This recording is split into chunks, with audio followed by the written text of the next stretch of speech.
What up, Polynauts? Today's May 31st, 2013. You're watching Speedrun.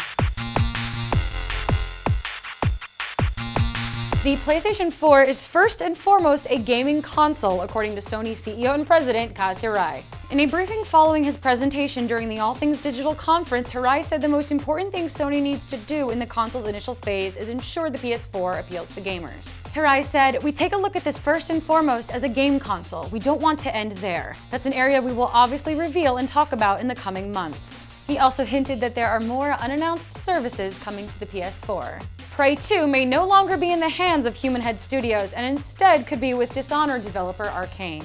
According to several reports, the game, which leaked back in early 2011, is now with Arkane after being shopped around to different developers. Reports say Arkane was asked to develop Prey 2 from scratch using the same engine that powered Dishonored. Last April, publisher Bethesda said Prey 2 wasn't cancelled but would miss 2012. We contacted Bethesda and they said they couldn't share any more information on the status of Prey 2. We'll keep you in the loop. Late last night, Robert Bowling's studio Robotoki got a surprise visit from the cops. Why? Let me tell you. After having a protective panic button installed in the studio, a curious, unnamed designer gave it a push before he left for the day, which brought the LAPD to Bowling's door.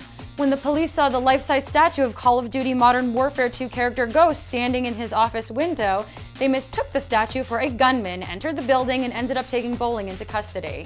Bowling told us they chalked the whole thing up to a misunderstanding and had a good laugh until they reviewed the building's security footage and caught that unnamed designer hitting the button. A Canadian company has received permission to excavate a landfill that could contain thousands of copies of Atari 2600 game E.T. the Extra-Terrestrial.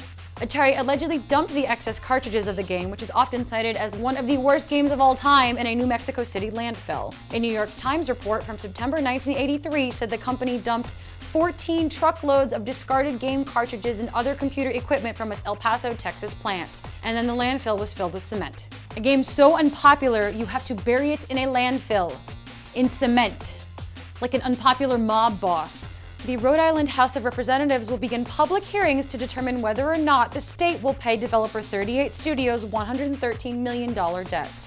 A panel from Rhode Island's House Oversight Committee requested documents on 38 Studios over a month ago and received thousands of pages of material earlier this week. Committee Chairman Michael J. Marcello says the panel is ready to start talking now that it has these financial and contractual records. Congrats, you made it to the weekend! This time next week, the Polygon team will be packing its bags and readying to leave for LA. And E3. Have a good weekend, Polynauts.